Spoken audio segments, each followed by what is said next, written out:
SST का यानी कौन पॉलिटिकल साइंस है ना। क्लास 8 एसएसटी पॉलिटिकल साइंस देखे थे, जिसमें से हम लोग कल तक देख चुके हैं मौलिक अधिकारों को। किसको देख चुके हैं? मौलिक अधिकारों को। मौलिक अधिकार में किस किस टॉपिक्स को देखे? तो पहला टॉपिक देखे समानता का अधिकार। पहला क्या देखे? समानता का अधिकार। दूसरा क्या देखे? स्वतंत्रता का अधिकार। तीसरा क्या देखे? शोषण के विरुद्ध अधिकार। और फिर देखो चौथा देखे क्या? धार्मिक स्वतंत्रता का अधिकार। चौथा क्या देखे? धार्मिक स्वतंत्रता का। पांचवा क्या देखे? सांस्कृतिक और शैक्षणिक अधिकार। छठा क्या देखे? संवैधानिक उपचार का अधिकार। देखे थे। आज हम लोग देखेंगे क्या? जब सरकार हम लोग को क्या दे करके रखे? संविधान हम लोग को मौलिक कर्तव्य दे करके रखा, मौलिक अधिकार दे करके रखा है, तो हम लोगों को क्या दिया है? कर्तव्य भी दिया हुआ है। क्या दिया हुआ? कर्तव्य, मौलिक कर्तव्य, जिसको हम लोग फंडामेंटल ड्यूटी भी कहते हैं। भारत में जन्मे हुए हर एक व्यक्ति को इस कर्तव्य को क्या करना पड़ेगा? पालन करना पड़ेगा। वही लिखा है कि हमारा संविधान नागरिकों से कुछ कर्तव्यों का पालन का उम्मीद करता है। हमारा संविधान क्या करता है? कहता है कि नागरिकों को क्या करिए? आप कुछ जो कर्तव्य देते हैं उस कर्तव्य को क्या करिए? पालन करिए। क्या क्या कर्तव्य दिया हुआ है? देखो कर्तव्य में कितना कर्तव्य दिया हुआ है हम लोग को? तो 11 मौलिक कर्तव्य दिया हुआ है। कितना मौलिक कर्तव्य दिया हुआ है? 11। पहला क्या दिया हुआ है? देखो संविधान का पालन करना चाहिए। संविधान को क्या करना चाहिए? हम लोग को पालन करना चाहिए, तथा उसके आदर्श संस्थाओं को, राष्ट्र ध्वज को, आदर्श संस्थाओं को, राष्ट्र ध्वजों को, राष्ट्रगान को आदर करना चाहिए। अर्थात जितने भी संस्थाएं हैं सभी संस्थाओं का सम्मान करना चाहिए। राष्ट्र ध्वज को है ना सम्मान करना चाहिए। राष्ट्र ध्वज मतलब कौन? हम लोग का जो तिरंगा झंडा है उनका सम्मान करना चाहिए। उसका उपयोग हम लोग क्या कर सकते हैं? मुंह पोछने के लिए नहीं कर सकते, हाथ पोछने के लिए नहीं कर सकते, क्योंकि वो हमारा क्या है? राष्ट्रीय ध्वज। वो हमारा क्या है? राष्ट्रीय ध्वज। उसका उपयोग फहराने के लिए किया जाता है। शहीदों को कफन के रूप में दिया जाता है, दिया जाता है, तो उसका सम्मान करना चाहिए। यानी राष्ट्र ध्वज को झुका हुआ नहीं होने देना चाहिए। ऊपर केसरिया, बीच में सफेद और नीचे क्या? हरा रंग होना चाहिए, ना कि ऊपर केसरिया नीचे और बीच में सफेद और नीचे हरा। ये क्या? ऊपर हरा, नीचे बीच में सफेद और नीचे क्या? केसरिया। इस प्रकार का झंडा नहीं फहराना चाहिए। हमेशा झंडा जब भी फहराए तो कैसे? ऊपर केसरिया, बीच में सफेद और नीचे क्या? हरा होना चाहिए। ये हमारा राष्ट्रीय ध्वज है। राष्ट्रीय ध्वज जब वहां पर फहरा लिया जाता है उसके बाद तक हम लोग को यहाँ फहराना चाहिए, और साथ ही साथ शाम 4 बजे को खोल देना चाहिए। हम लोग जो संस्थाओं में पढ़ते हैं, स्कूल में पढ़ते हैं, संस्थाओं में क्या कहता है? जो तिरंगा झंडा फहराया जाता है, तो हम लोग जब फहरा रहे हैं फहरा लीजिए, लेकिन 4 बजे शाम होते होते उस तिरंगे को क्या कर देना चाहिए? सम्मान पूर्वक से उतार करके रख देना चाहिए। फिर देखो राष्ट्रगान, जब भी कहीं भी हर जगह तो राष्ट्रगान बजता है क्या? नहीं बजता है। संस्थाओं में बजता है, स्कूलों में बजता है ना। और जब खेल कूद हो तो हमें क्या होना चाहिए? राष्ट्रगान बजने के टर्म में जैसे ही बजते हुए आपके कानों तक आवाज पहुंच जाए, आपको क्या हो जाना चाहिए? तुरंत सावधान मुद्रा में हो जाना चाहिए। कौन सी मुद्रा में हो जाना चाहिए? सावधान मुद्रा में, और राष्ट्रगान गाना चाहिए। हम जब भारत के नागरिक हैं तो हमारा ये परम कर्तव्य और पहला कर्तव्य में दिया हुआ है। देख रहे हैं बुक में भी, देखिए क्या दिया हुआ है? पहला कर्तव्य में दिया हुआ है। दूसरा कर्तव्य क्या दिया हुआ है? स्वतंत्रता के लिए हमारे राष्ट्रीय आंदोलनों को प्रेरित करने वाले उच्च आदर्शों को अपनाना चाहिए। जो अच्छे अच्छे आदर्श है स्वतंत्रता के लिए दिए, उनके आदर्शों को अपनाना चाहिए। किन्हीं का अपमान नहीं करना चाहिए। फिर देखो भारत की संप्रभुता, एकता और अखंडता को अक्षुण्ण रखना चाहिए। अर्थात भारत की एकता बनाए रखना हम लोगों का भी परम कर्तव्य है। कहीं पे लग रहा है कि ये भारत की एकता को क्या कर रहा है? तोड़ने की कोशिश किया जा रहा है, तो उसमें हम लोगों को जा करके समझना चाहिए, समझाना चाहिए, और भारत की राष्ट्रीय एकता को क्या बनाए रखना चाहिए। फिर देखो देश की रक्षा और आह्वान किए जाने पर राष्ट्र की सेवा करनी चाहिए। क्या बोला चौथा टॉपिक, देश की सेवा करने के लिए जब बुलाया जाए हम लोगों को तैयार रहना चाहिए, चाहे जिस भी रूप में सेवा करना पड़े सेवा करना चाहिए, है ना। फिर देखो 5वां नंबर क्या दिया हुआ है, भारत के सभी लोगों में समरसता और समान भ्रातृत्व की भावना का निर्माण तथा महिलाओं के सम्मान को ठेस पहुंचाने वाली प्रथाओं का त्याग करना चाहिए। अर्थात हम भारत देश के नागरिक हैं तो सभी लोगों में भाईचारा उत्पन्न करना चाहिए। सभी लोगों में क्या उत्पन्न करना चाहिए, भाईचारा।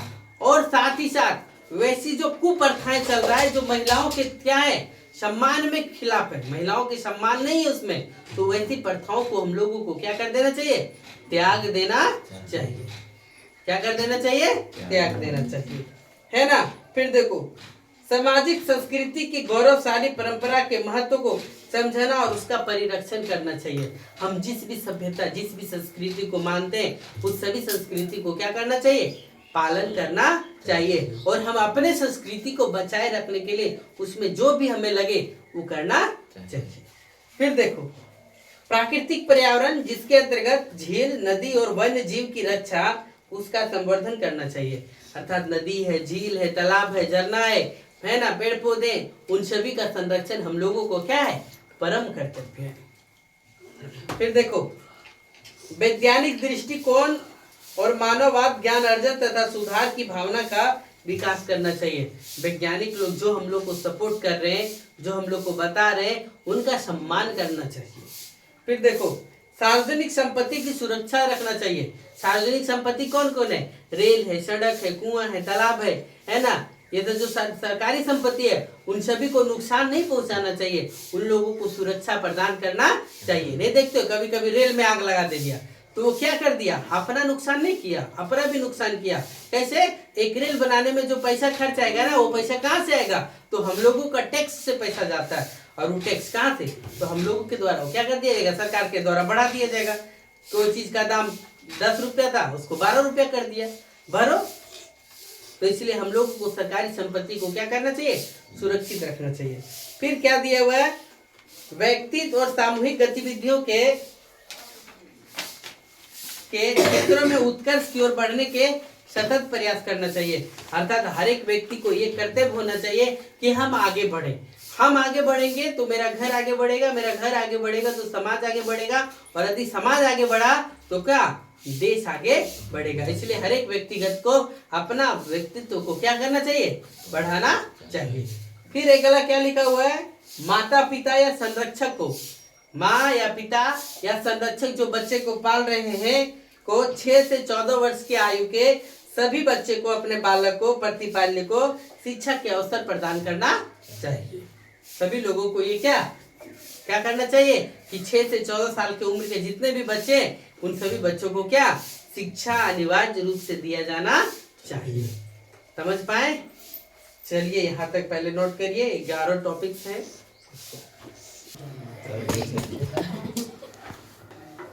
देखो वर्ड आया है शिक्षा का अधिकार। क्या वर्ड आया है, शिक्षा का अधिकार। ध्यान से देखो क्या बोर्ड में लिखा हुआ, बोर्ड में देखिएगा। संविधान के 86वें संविधान संशोधन में, संविधान में क्या किया गया, एक संशोधन किया गया 2002 में। कब संशोधन किया गया, 2002 में। और 2002 में अनुच्छेद 21 का को, किसको, अनुच्छेद 21 का को अंतर स्थापित करके एक नया मूल अधिकार बनाया गया, शिक्षा का अधिकार। नया मूल का अधिकार क्या बनाया गया, शिक्षा का अधिकार, है ना।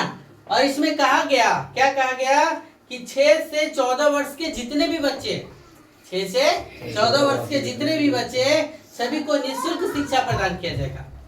सभी को कैसा शिक्षा प्रदान किया जाएगा, निःशुल्क शिक्षा प्रदान किया जाएगा। समझ गए? और ये पावर किसको दिया गया जानते हो, प्रत्येक राज्य को अपना अपना पावर दिया गया कि अब अपने राज्य के जितने भी बच्चे हैं 6 से 14 वर्ष के, सबको क्या करो, निःशुल्क शिक्षा की व्यवस्था करो। प्रत्येक राज्य को ये कार्य दिया गया। शिक्षा का अधिकार विधेयक, ध्यान से देखो, शिक्षा अधिकार विधेयक को संसद ने मंजूरी दी। कब, 4 अगस्त 2009 को। कब मंजूरी दी, 4 अगस्त 2009 को दिया, तथा इसे पूरे भारत में कब, 1 अप्रैल 2010 को लागू किया गया। 1 अप्रैल कब, 2010 को लागू किया गया, है ना। जिसे हम लोग राइट टू एजुकेशन कहते हैं, राइट टू एजुकेशन, RTE कहते हैं। इस कानून के तहत बच्चों को अनिवार्य शिक्षा दे दिया है ना, और अनिवार्य के साथ साथ क्या निःशुल्क शिक्षा देने की सुनिश्चित व्यवस्था करने के लिए राज्य सरकार को सौंपा गया। इसके चलते सरकार ने क्या किया, स्कूलों में ना बच्चों को लुभाने के लिए मिड डे मील योजना चालू कर दिया है ना। सरकारी संस्थाओं में किताब कॉपी सारा कुछ व्यवस्था किया गया ताकि लोग बच्चे गरीब गुरबे के बच्चे आकर के क्या करें, पढ़े, और पढ़ करके क्या करें, आगे बढ़े। समझ गए। इसके बाद एक वर्ड आया धर्मनिरपेक्षता। एक वर्ड क्या आया, धर्मनिरपेक्षता। धर्म के प्रति निरपेक्षता का भाव होना क्या कहलाया, धर्मनिरपेक्षता कहलाता है। वही लिखा है, धर्म के प्रति निरपेक्ष का भाव होना ही धर्मनिरपेक्षता कहलाता है। संविधान सभी को धार्मिक विश्वासों और तौर तरीकों को पूरी अपनाने की छूट देता है। सबके लिए समान धार्मिक स्वतंत्रता है। धार्मिक निरपेक्षता मतलब कोई किसी भी धर्म को हनन नहीं कर सकता है। सबके लिए समान धार्मिक स्वतंत्रता के विचार में ध्यान रखते हुए इस देश में धर्म और राज्य की शक्ति को अलग अलग रखा है। कहा लिखा है क्या, देखो, धर्म को राज्य से अलग रखने की इसी अवधारणा को धर्मनिरपेक्षता कहा गया है। भारत सरकार के किसी भी राज्य में कोई खास धर्म की प्रोत्साहन नहीं दिया गया। भारत सरकार के किसी भी राज्य में क्या कोई खास धर्म की कोई प्रोत्साहन नहीं दिया गया है। सर्वधर्म क्या बोला, सम्मान है। भारत का संविधान भारत को क्या करता है, तो एक धर्मनिरपेक्ष राष्ट्र घोषित करता है। संविधान में इसके लिए निम्नलिखित प्रावधान भी किए गए। क्या किया गया, देखो, कोई भी एक धर्म के लोग उसी धर्म के किसी अन्य व्यक्ति को उत्पीड़न नहीं कर सकता है। क्या लिखा है कि एक ही धर्म के लोग उसी धर्म के किसी अन्य व्यक्ति का उत्पीड़न नहीं कर सकता। यानी एक हिंदू धर्म मान रहा है और दूसरा हिंदू धर्म ही मानने वाला है, लेकिन ओकरा प्रभाव में डाल नहीं सकता है। वही अगला पॉइंट क्या लिखा है, कोई भी एक धार्मिक समुदाय दूसरे धार्मिक समुदाय को उत्पीड़न नहीं कर सकता है। एग्जाम्पल समझ में आया, एक धर्म बोलता है, एक धर्म कम वाला तो दूसरे धर्म को क्या कर सकता है, दबा नहीं सकता है। दूसरा भी टॉपिक वही है, राज्य किसी नागरिक पर ना तो किसी खास धर्म को थोप सकता है। राज्य पर ना तो किसी नागरिक पर कोई खास धर्म थोप सकता है और ना ही लोगों को धार्मिक स्वतंत्रता छीन सकता है। समझ गए क्या, ये राज्य नहीं बोल सकता कि तुम यह धर्म को मानो, ये बोल नहीं सकता है ना। और ये बोल नहीं सकता कि तुम उस धर्म को मान रहे हो तो तुमको वो क्या करेंगे, पावर नहीं देंगे, वो छीन भी नहीं सकता। ये स्वतंत्रता है। इसके बीच में आया एक टॉपिक मानवाधिकार, सबसे इंपॉर्टेंट टॉपिक्स। देखो, वैसे अधिकार जो हम जन्म से ही प्राप्त कर लेते हैं वो मेरा क्या कहलाता है, मानवाधिकार। समझ गए। इस प्रकार के अधिकारों का कोई भी सामाजिक या राजनीतिक व्यवस्था परिवर्तित नहीं कर सकती है। हम भारत देश में जन्म लिए हैं तो मेरा कोई मानवाधिकार है, मेरे अधिकारों का कोई हनन नहीं कर सकता। मानवाधिकार से तात्पर्य उन सभी अधिकारों से है जो व्यक्ति के जीवन के लिए, स्वतंत्रता के लिए, समानता एवं प्रतिष्ठा से जुड़ा हुआ है। समझ रहे हैं। इसमें अधिकार में क्या किया गया है, संविधान में वर्णित मूल अधिकार के अलावा अंतर्राष्ट्रीय समझौते के फलस्वरूप संयुक्त राष्ट्र महासभा के द्वारा स्वीकार किया गया है क्या, मानवाधिकार। इसी व्यवस्था को सुधारने के लिए प्रत्येक वर्ष मानवाधिकार दिवस हर वर्ष 10 दिसंबर को पूरे विश्व भर में मनाया जाता है। और इसे सबसे पहले 1948 में पहली बार संयुक्त राष्ट्र महासभा द्वारा 10 दिसंबर को हर साल मनाने के लिए क्या किया गया, घोषणा किया गया। मानवाधिकार दिवस मनाने का एक लक्ष्य है कि क्या करना, लोगों के अपने लक्ष्य को आगे बढ़ाना, मानव जीवन की गरीबी को उन्मूलन करना और जीवन स्तर को क्या करना है, आगे बढ़ाने का काम। भारत में मानवाधिकार की रक्षा के लिए कई उपाय किए गए। भारत में मानवाधिकार की रक्षा के लिए क्या किया गया, कई उपाय किए गए, है ना। बहुत सारी सरकारी संस्थाओं को भी काम सौंपा गया है।